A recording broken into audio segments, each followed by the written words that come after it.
Yep, I did it now. Woo! That was quite the workout, removing those old trolling motor batteries. Welcome back to another episode of Bassin' with Captain Lou with AE Fishing. Guys, today's video is in regards to swapping out my old battery system and my old trolling motor batteries with a brand new charger and brand new lithium trolling motor batteries. If you guys want to check out this walkthrough on what I did, stick around. It's going to be a pretty informative video. So welcome back, folks. Like I mentioned on my intro, I went ahead and I've upgraded the battery systems of the Vexus 1880. So I actually did three things, really. I had to swap out the battery charger. I got brand new lithium batteries, and I also had to put a hole in my boat because I decided to do an AC plug to accommodate all these connections. So if you guys want to see this walkthrough, stick with me because I'm going to walk you guys through it. So what led me to change the entire battery system of the Vexus? Like I mentioned in my previous Vexus video, the boat is over 4.5 years old, which means everything in the boat is 4.5 years old. The battery charger and the lead cell or the lead acid trolling motor batteries. The trolling motor batteries were showing signs of wear. The trolling motor was not functioning the way it should be.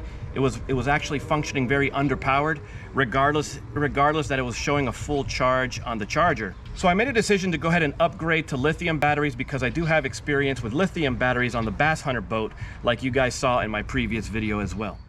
So for those of you wondering what lithium batteries I decided to go with, I purchased EG4 lithium batteries.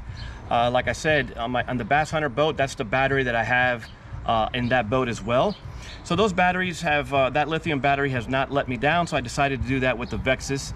And they were on sale for about $240. So I went ahead and bought the pair, and so far so good. I also went ahead and bought a specific battery charger to charge lithium batteries, and I'm going to go ahead and discuss with you guys what I decided to do there. So for a battery charger, I decided to go with this NOCO Gen Pro 10. It's a 3-bank charger. It has the capabilities of charging both lead acid, AGM, and lithium batteries, and I'll go ahead and discuss that a little bit further down in the video, or further along in the video. And I went ahead also and just decided to pull the trigger and do a complete job, and I also went with an AC port. So I'm going to show you guys how I installed that as well. So before I continue, just want to let you guys know that this is going to be an unorthodox type of video. And what do I mean by that? Most of these videos, when they do installs, they show the steps that people take with the mechanical tools, and you see them drilling and doing all that kind of stuff. I didn't take that approach. I took a different approach, and the reason for it is because I'm working with very tight quarters. To put a camera inside to demonstrate everything that I was drilling or removing was actually a hassle and very frustrating for me because I am not the most handiest of people. So what I decided to do was I shot this video in a different way. So what I'm going to do is I'm going to take you guys step by step in exactly what is it that I did and show you guys every single tool I use and everything like that. And I think that the video is going to come out just right.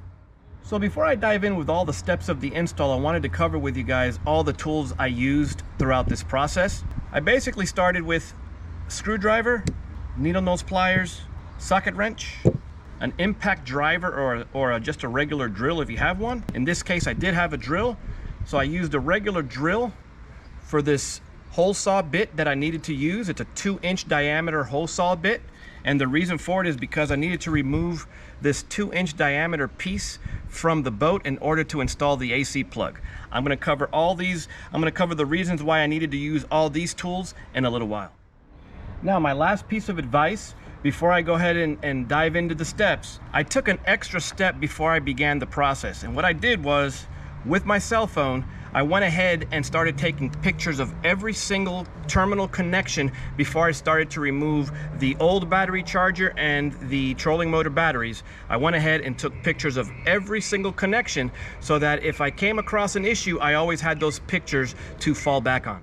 Okay, so now that you took the picture of every single terminal connection, and you guys save that on your phone, the next step is to remove the cables from each of the batteries. And you're going to do that by using the socket wrench. Now keep in mind, it's 3 batteries and it's going to be 6 terminal posts that you have to remove the cables from. So that is the starting battery and the 2 trolling motor batteries. Once you do that, you're ready for the next most important and heaviest step, and that is removing the old trolling motor batteries. Now please keep in mind, those lead acid batteries are 31 series batteries. And what that means is they're very, very heavy. Each of those batteries are 60 pounds a piece. So please be very careful in removing each of those batteries. Your next step is to remove the old charger. In this case, is a Real Pro battery charger. If I'm not mistaken, most Vexuses, at least in the AVX series, they carry these Real Pro battery chargers. So the first step is to remove that. Now, just to refresh everybody's memory, this battery charger was located down over here. And all you need to do is remove 4 screws, 2 in the top and 2 in the bottom. So overall, removing the charger was not that challenging. Like I mentioned, you just have to remove 4 screws by the use of the impact driver. However, the bottom left-hand corner screw, this screw right here, was pretty challenging to get to. In order for me to get to it properly, I needed to probably remove the pump and move the starting battery and all that stuff. And that started getting a little bit too complicated for me. So with the use of needle nose pliers, I went ahead and very carefully removed the lower left screw. So my next step, A, was to find a new location for the new charger. Reason being, the new charger cannot go into the location of where the Real Pro charger was. The dimensions of this charger, they're a little bit bigger or wider than the previous charger. So after looking around, I've decided that the panel on the port side of the boat, over by where one of the trolling motors were, I decided to go ahead and put it on that panel. And let me go ahead and show you guys where that is. If you look carefully, that's the panel that I decided to connect the battery charger to. It's a very flush panel, a very flush aluminum panel, and it was very easy to install in that location. Now that location was easy because, like I said, it's a flush panel, and the NOCO, that NOCO comes with 2 self-tapping screws. So with the use of the impact driver, once I found where exactly I wanted to place the battery charger and I made my marks, with the impact driver and the self-tapping screws, that part of the install was very easy to do. So after installing the battery charger, the next step was to put the new lithium batteries on their trays. That was pretty easy because those lithium batteries are extremely light. They're only 22 pounds a piece compared to the 60 pounds that the lead acid batteries were. That's only 44 pounds of battery weight compared to over 100 and something pounds of the previous battery weight. Now, once the lithium batteries are in place, you go ahead and secure them with the straps. So you're gonna quickly find out that the lithium batteries are gonna be a little bit too small for the trays. That's not a big deal. You just go ahead and strap them on there and cinch them in tight, and the batteries are not gonna go anywhere. The next thing you're gonna need, or the next tool you're gonna need, is the screwdriver. And the reason for that is because the terminals on the lithium batteries are a little bit different than the terminals on a lead acid battery. So as you guys could see here, the lithium battery terminals a little bit differently. So you're gonna need a screwdriver to remove that terminal end in order for you guys to go ahead and place the cables on correctly. So keep in mind, it's a total of 6 terminals that you're gonna need to connect. You need to connect your starting battery and your 2 trolling motor batteries. Now, like I mentioned earlier, if you need to, consult with the pictures you took earlier just to make sure that each of the connections were done right, especially those ground wires or those ground cable connections and the jumper wire. Make sure you connect the jumper wire correctly, because if you don't do that, when you do a systems check, you're going to find out that nothing's going to be working at all or functioning improperly if you didn't do those steps right. Okay, now with all my cable connections properly set on each of the batteries, I went ahead and the next step was to drill the hole onto the boat. And like I mentioned, that part for me was the most stressful part, because I had to remove a 2-inch diameter hole from the rear panel here of the boat, and I've never done that type of job before. So here's my advice for you guys. Check, and recheck before you drill that hole, because you only want to drill one time. You don't want to have your boat full of holes because of mistakes. So once you found the location on where you want to go ahead and install your AC plug, now is when you have to go ahead and get your drill and get your hole saw bit. Remember, it's going to have to be a 2-inch hole saw bit for metal, because I know they make these for wood as well. So this one I think is a Milwaukee.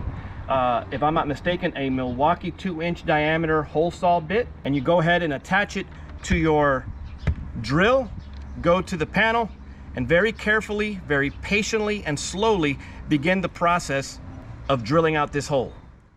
As you guys could see here, I went ahead and already did that process. As you guys can see here, I decided to do this panel right over here. The AC plug came out great. It has its own top to go with it. It also has a gasket in the back, and these right here are 2 self-tapping screws, which with the use of the impact driver made this install process really easy.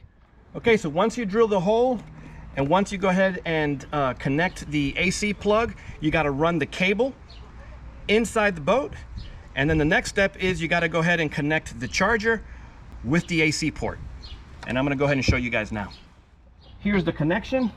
As you guys can see, the cable runs through the hole that I made, and I went ahead and connected the battery charger with the AC port, and there's my connection. So once all the connections were properly made, it's time for your systems check, and I'm going to go ahead and walk you guys through in regards to the NOCO battery charger, what you're going to be seeing on that panel. So since that NOCO is a 3-bank battery charger, what that means is you have 3 individual banks that are going to serve as your charger. Those 3 banks, you could go ahead and charge your starting battery and your 2 trolling motor batteries. In my case, since I have a 2 lithium batteries and a lead acid starting battery, there's functions built in the charger where you could choose the type of battery you are charging. So in my case, I placed the settings to charge a regular 12-volt lead acid, and then my other 2 banks, banks 2 and 3, were designated for a lithium charge only. Now, what's pretty cool about that NOCO battery charger is that once you set each of the banks for their corresponding batteries, is you set it and forget it. I don't need to reset it every single time I put the batteries to charge. I don't need to reset the system. The system actually memorizes the settings you placed on it. Now, of course, every time you do charge, double check just to make sure it's working properly, but it's not something that you gotta constantly do every time you recharge the batteries. So after you've programmed your battery charger, the NOCO battery charger, the next little bit of information I want to share with you guys is a BMS system. And what that is basically is with your brand new lithium trolling motor batteries, the lithium batteries, they have a BMS system, which is a battery maintenance system. And what that basically is, it's Bluetooth technology built into the battery itself. And what that's able to do is via an app on your smartphone, it's able to in real time tell you the status of your battery, and it could even take it a step further in some cases and tell you what's going on in each of the individual cells of the battery, if the voltage is proper, or if there's some kind of an issue. So just in case you guys get that, it's a pretty cool thing to have, and it's a pretty handy tool to have in your lithium batteries. Now, once you see that your battery charger is working properly and all the connections were made correctly, you go ahead over to your trolling motor and go ahead and check your trolling motor and make sure that the speed settings are all working correctly. And if you also want to take the extra step, you could go ahead and check to see if your starting battery is also connected properly, and see if the outboard starts as well. All right, folks, so like I mentioned, this was an unconventional approach to showing you guys how I installed this battery system. Hopefully the use of the B-roll was helpful for you guys. If you guys have any questions, you guys could always comment down below, and I will happily go ahead and explain myself again or offer you guys some advice based on my experience. Like I said, I am not the most handiest of people, but like I said, I also took my time, took pictures of everything, researched it, and to be quite honest with you, the project wasn't too stressful. The only 2 hang-ups that I did have was the removal of that bottom left-hand screw on the old battery charger, but like I said, I took care of that with needle nose pliers. Maybe some of you handier guys would have been able to figure that out a little quicker than I did, but regardless, I was able to safely remove that screw. The last and the most stressful point for me was going ahead and drilling a 2-inch hole out of my boat. That's very stressful. I've never done that type of project before, but like I said, again, you check and recheck just to make sure that wherever you decide to place that hole, that there's no important stuff on the other side of that panel and it's safely out of the way. So hopefully you guys got something out of this install video, and if you guys choose to take on this project yourself, I hope that the steps were helpful for your future projects. If you guys want to learn more about the Vexus boat, you guys could check out this video right here. I talked about my Vexus, but in the meantime, I appreciate you guys for watching. Like this video, share this video, better yet, subscribe. The community is growing. Take care of yourselves, gang.